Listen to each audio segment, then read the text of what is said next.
12ஆம் வகுப்பு கணிதம் கலப்பு எண்கள் பயிற்சி 2.8ல் வினா எண் 4. 2 cos alpha is equal to x plus 1 by x, 2 cos beta is equal to y plus 1 by y அப்படின்னா 4 சப்டிவிஷன் கொடுத்து நிறுவ சொல்லியிருக்காங்க. முதல்ல என்ன செய்கிறோம், கணக்கில் கொடுத்துருக்கிற 2 cos alpha is equal to x plus 1 by x அதை எடுத்துக்கிறோம். x plus 1 by x equal to 2 cos alpha எல்லாத்தையும் x ஆல் பெருக்கிறோம். x ஆல் பெருக்கும்போது x into x x square, இதை x ஆல் பெருக்கிறப்ப xம் xம் கேன்சல் ஆகிடும். equal to இதை x ஆல் பெருக்கிறப்ப 2x cos alpha x square, இந்த 2x cos alpha இந்த பக்கம் வந்தால் minus 2x cos alpha plus 1 equal to 0. இது ஒரு இருபடி சமன்பாடு. பெருக்குனா 1 வரணும், கூட்டுனா மைனஸ் 2 காஸ் ஆல்ஃபான்னு வரணும். இதை காரணிப்படுத்தணும். காரணிப்படுத்துறதுக்கு இதுக்கு ஃபார்முலா நமக்கு தெரியும். என்ன formula?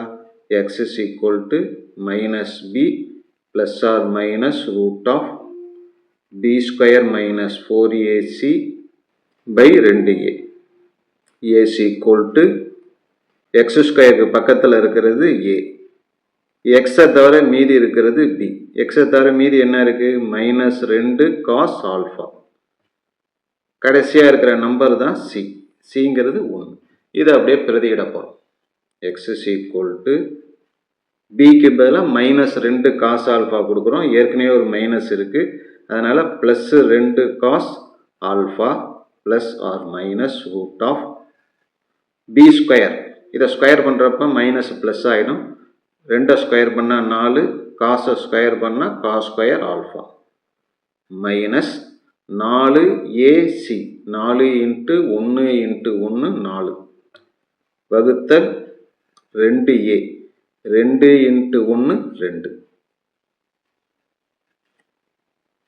2 cos alpha plus or minus, இந்த ரூட்லேருந்து 4 வெளியில் எடுத்துருவோம். ரூட்லேருந்து 4 வெளியில் எடுத்தோம்னா 4க்கு ரூட் எடுத்தால் 2. இப்போ 4 வெளியில் வந்தால் என்ன ஆகிடுது? 2ன்னு ஆகிடுது. அப்போ ரூட்டுக்குள்ளே மீதி என்ன இருக்குது? Cos square alpha minus 1. 4 தான் வெளியில் எடுத்துட்டோம்ல, அதனால் அந்த இடத்துல 1 வரும். வகுத்தல் 2. மேலே 2 பொதுவாக வெளியில் எடுத்துரும். 2 வெளியில் எடுத்துட்டா cos alpha plus or minus root of cos square alpha minus 1 வகுத்தல் 2. 2 அடிபட்டு போயிடும். Cos square alpha plus sine square alpha equal to 1. இந்த ஃபார்முலா தெரியும் இல்லையா? இதில் நமக்கு இங்கே காஸ் ஸ்கொயர் ஆல்ஃபா மைனஸ் 1ன்னு இருக்குது, அதனால் 1 இந்த பக்கம் கொண்டு வந்துடுவோம். காஸ் ஸ்கொயர் ஆல்ஃபா 1 இந்த பக்கம் வந்தால் மைனஸ் 1. அப்போ அந்த பக்கம் என்ன ஆகும்? சைன் ஸ்கொயர் அந்த பக்கம் போனால் மைனஸ் சைன் ஸ்கொயர் ஆல்ஃபான்னு வரும் இல்லையா? இதை இந்த இடத்துல உபயோகப்படுத்தப்போம். X is equal to 2 cancel ஆகிடுதா? Cos alpha plus or minus root of cos square alpha minus 1ன்னு இருக்குது. காஸ் ஸ்கொயர் ஆல்ஃபா மைனஸ் 1ன்னா என்ன எழுதலாம்? மைனஸ் சைன் ஸ்கொயர் ஆல்ஃபான்னு எழுதலாம். இப்போ x is equal to cos alpha plus or minus, ரூட்டில் மைனஸ் வந்தால் என்ன செய்யலாம்? ஐன்னு எழுதிக்கலாம். ரூட்டில் இருக்கிற மைனஸுக்கு பதிலாக ஐ. ரூட்டுக்கும் சைன் ஸ்கொயருக்கும் அடித்தோம்னா மீதி சைன் ஆல்ஃபான்னு வரும். எக்ஸோட மதிப்பு cos alpha plus sine alpha, cos alpha minus ஐ சைன் ஆல்ஃபா அப்படின்னு 2 வருது. நம்ம என்ன செய்யணும்? எக்ஸோட மதிப்பை cos alpha plus i sine alpha இதை மட்டும் எடுத்துக்கிறோம். இது போலவே x plus 1 by x 2 cos alpha அப்படிங்கிறப்ப நமக்கு வர்றது x is equal to cos alpha plus i sine alpha. இங்கே ஆல்ஃபாவுக்கு பதிலாக என்ன வந்திருக்கு? பி வந்திருக்கு. எக்ஸுக்கு பதிலாக ஒய் வந்திருக்கு. அதனால் இங்கே எக்ஸ் இஸ் ஈக்குவல்ட்டுன்னு எழுதணும் இல்லையா? இங்கே ஒய் சி ஈக்குவல்ட்டுன்னு எழுத போகிறோம். ஒய் சி ஈக்குவல்ட்டு என்ன? பீட்டாவில் எழுதணும். இது போலவே Y C equal to cos beta plus I sin பீட்டா. இந்த எக்ஸ் மதிப்பு ஒய் மதிப்புன்னு கண்டுபிடிச்சிக்கிறோம் முதல்ல. இந்த எக்ஸ் மதிப்பு ஒய் மதிப்பை வச்சுக்கிட்டு சப்டிவிஷன் 4த்துக்கும் ஆன்சர் கண்டுபிடிக்க போகிறோம். X is equal to cos alpha plus i sine alpha, y is equal to cos beta plus i sine beta. அதை எழுதிக்கிறோம். Subdivision 1, x by y plus y by x equal to 2 cos alpha minus பீட்டான்னு நிறுவனம். முதல்ல x by ஒய்யை எடுத்துப்போம். X by y equal to x, கீழே இருக்கிற ஒய்யை மேலே கொண்டு வந்தோம்னா y power minus 1 equal to எக்ஸுக்கு பதிலாக இங்கே இருக்குல்ல cos alpha plus i sine alpha into y power minus 1, ஒய்க்கு பதிலாக cos beta i sine beta அடுக்கில் minus 1, cos alpha i sine alpha into இந்த மைனஸை உள்ளார கொண்டு வரப்ப மைனஸ் 1 உள்ளார கொண்டு வந்தால் இது என்ன ஆகும் அப்படின்னா காஸ் பீட்டா மைனஸ் ஐ சைன் பீட்டா. இந்த ஐக்கு பக்கத்தில் இருக்க இடத்துல மட்டும் குறி மாறும். ரெண்டுத்தையும் பெருக்கிறோம். இந்த கலப்பியன் இந்த கலப்பியன், இரண்டு கலப்பெண்ணை பெருக்கும் போது அதனுடைய கோணத்தை மட்டும் கூட்டினா போதும். இங்கே அதே போல் என்ன வரும், காஸ் ஆல்ஃபா ப்ளஸ்ன்னு வரும். ஆனால் இந்த இடத்துல மைனஸ் இருக்கிறதுனால alpha minus beta plus i sine alpha minus beta. இது எக்ஸ் பை ஒய்யோட மதிப்பு. எக்ஸ் பை ஒய்யோட மதிப்பு கண்டுபிடிச்சாச்சு. அடுத்தது ஒய் பை எக்ஸ். இந்த ஒய் பை எக்ஸை எப்படி எழுதலாம்னா 1 பை எக்ஸ் பை ஒய்ன்னு எழுதலாம். எப்படி, வகுத்தல் இருக்கிற தலைகளை போட்டு பெருக்கிறப்ப இது என்ன ஆகும்னா ஒய் பை எக்ஸ்னு வந்துடும் இல்லையா. எக்ஸ் பை ஒய்ங்கிறது ஒய் பை எக்ஸ்னு வந்துடும். அதனால் ஒய் பை எக்ஸுங்கிறத நம்ம எப்படி எழுதலாம்னா 1 பை எக்ஸ் பை ஒய்ன்னு எழுதலாம். இந்த எக்ஸ் பை ஒய் அப்படிங்கிறத மேலே கொண்டு வந்தோம்னா அதனுடைய பவர் என்ன ஆகும், அடுக்கில் வந்து ப்ளஸ் 1ங்கிறது மைனஸ் 1 ஆகிடும். X by y power minus 1. X by ஒய்யோட மதிப்பு என்ன கண்டுபிடிச்சிருக்கும், இங்கே கண்டுபிடிச்சிருக்கும். Cos alpha minus beta plus i sine alpha minus beta, இதனுடைய பவரில் மைனஸ் 1. இந்த மைனஸ் 1 உள்ளார இறக்கணும்னா இந்த இடத்துல மட்டும் சைன் மாறும். காஸ் ஆல்ஃபா மைனஸ் பீட்டா ப்ளஸ்ங்கிறது என்ன ஆகிடும், மைனஸ் ஐ சைன் ஆல்ஃபா மைனஸ் பீட்டா. இது எதோட மதிப்பு, ஒய் பை எக்ஸோட மதிப்பு. நம்ம X by Y Y by X ரெண்டுத்தையும் என்ன செய்யணும், கூட்டணும். கணக்கில் தானே சொல்லியிருக்காங்க. எல்ஹெச்எஸ் ஈக்குவல் டு ரெண்டுத்தையும் கூட்டுறோம். ரெண்டுத்தையும் கூட்டும் போது என்ன ஆகும், இதையும் கூட்டும் போது காஸ் ஆல்ஃபா மைனஸ் பீட்டா இன்னொரு காஸ் ஆல்ஃபா மைனஸ் பீட்டா கூட்டுனா 2 தடவை காஸ் ஆல்ஃபா மைனஸ் பீட்டா வரும். அப்புறம் இது plus i sine alpha minus beta, இது மைனஸ் ஐ sine alpha minus beta cancel ஆகிடும். சீக்குவல் டு இதுதான் கணக்கில் வந்து நிறுவ சொல்லியிருக்காங்க. ஆர்ஹெச்எஸ் இது தானே. Subdivision 1 over. அடுத்தது subdivision 2. xy minus 1 by xy equal to 2i sine alpha plus beta. முதல்ல xy கண்டுபிடிக்கும். xy ஈக்குவல் டு எக்ஸுக்கு பதிலாக cos alpha plus i sine alpha, அப்புறம் ஒய்க்கு பதிலாக cos beta plus i sine beta. ரெண்டுத்தையும் என்ன செய்ய போகிறோம், பெருக்க போகிறோம்.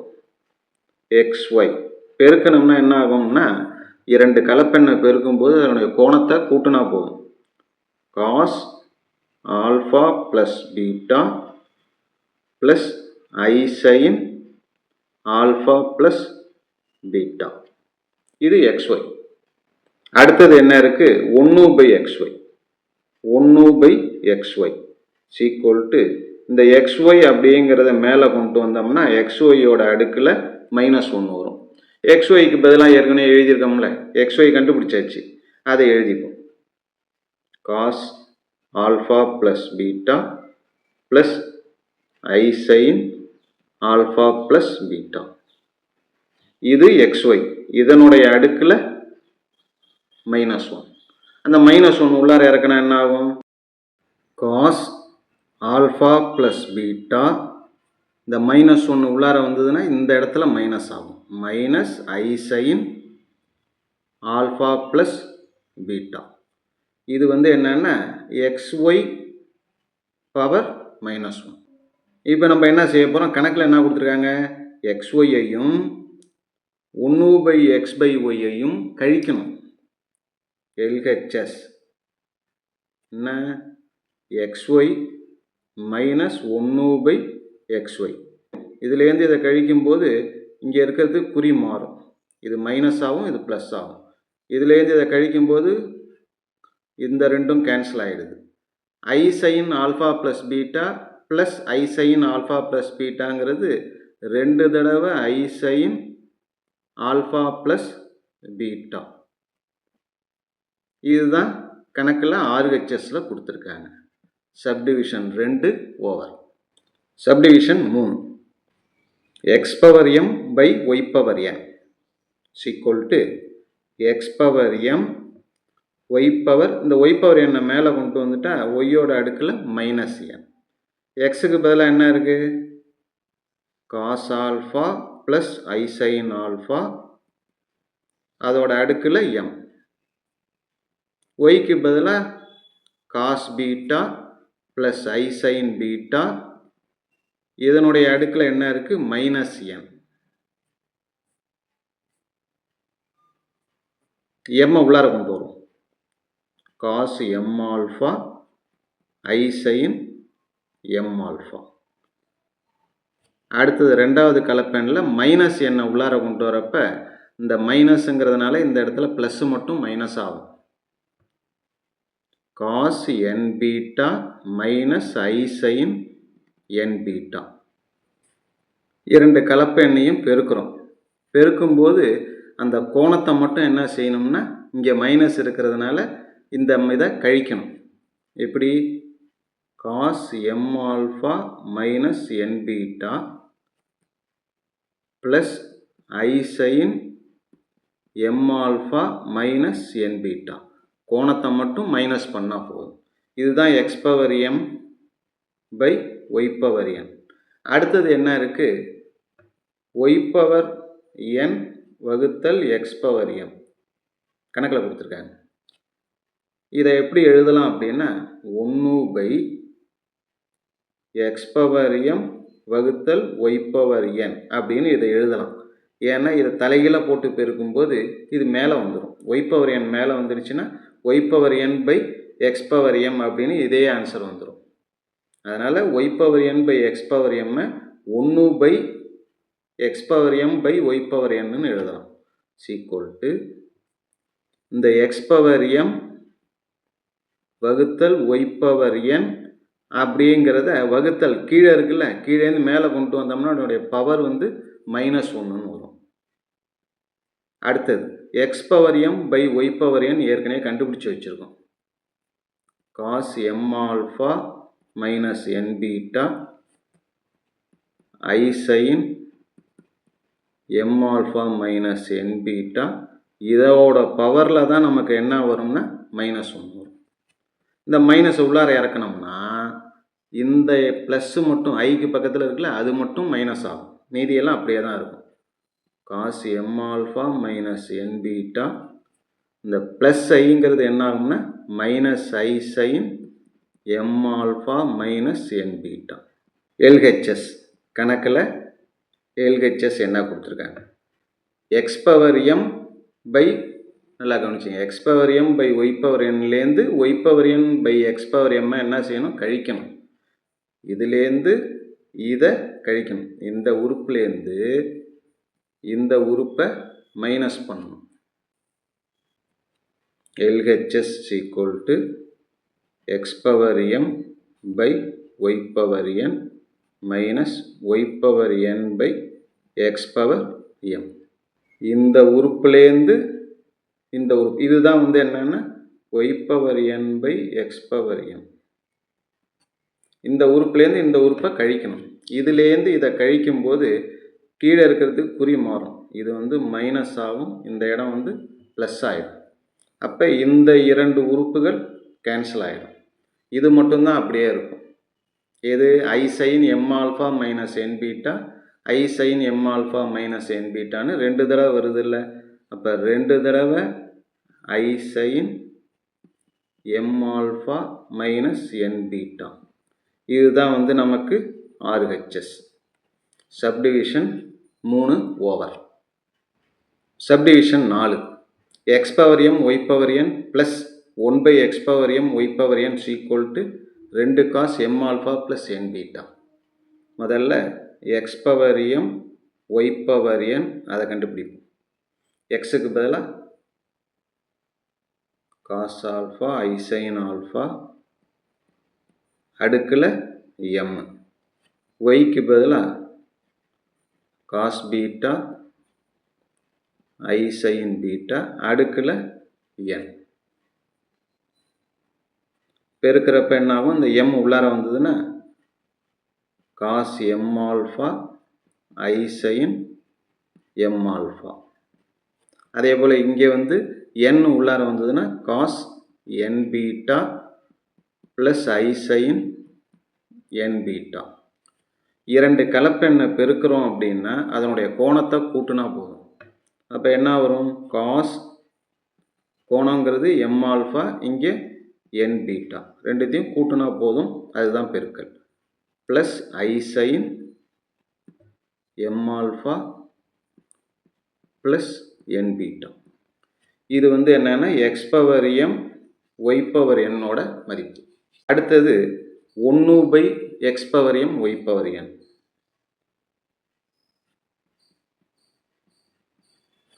ஈக்குவல் டு இந்த x power M Y power n இதை அப்படியே மேலே கொண்டு வந்தால் அடுக்கு என்ன வரும்னா -1 வரும். Equal to X power M Y power என்கிறது ஏற்கனவே கண்டுபிடிச்சிருக்கோம்ல, அதை எழுதிப்போம்.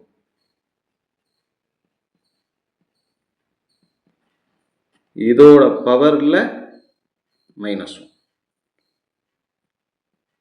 அந்த -1 உள்ளார கொண்டு வந்தோம்னா இந்த ப்ளஸ் ஐங்கிறது மட்டும் என்ன ஆகும்னா -ஐன்னு மாறும். மீதியெல்லாம் அப்படியே தான் இருக்கும்.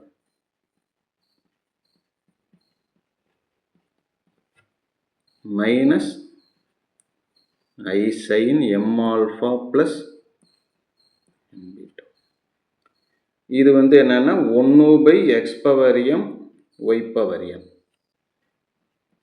எல்ஹெச்எஸ். எல்ஹெச்எஸ் என்ன? X power M Y power n இதோ இருக்குது. 1/x power M Y power n இங்கே இருக்குது. இந்த ரெண்டுத்தையும் என்ன செய்யணும்னா கூட்டணும். ரெண்டுத்தையும் கூட்டினோம்னா x power M Y power n plus 1/x power M Y power n. ரெண்டுத்தையும் கூட்டுறோம். ரெண்டுத்தையும் ஆட் பண்ணும்போது இதையும் கூட்டும்போது காஸ் எம் ஆல்ஃபா ப்ளஸ் என் beta, cos M alpha plus என் பீட்டா 2 தடவை வருதா? 2 தடவை காஸ் எம் ஆல்ஃபா ப்ளஸ் என் பீட்டா. அப்புறம் இங்கே இருக்கிற ப்ளஸ் ஐ சைனும் மைனஸ் ஐ சைனும் கேன்சல் ஆகிடும். ஈக்குவல் டு இதுதான் நம்ம கணக்கில் கேட்டிருக்கிற RHS ஆன்சர். நிறுவப்பட்டது. அவ்வளோதான்.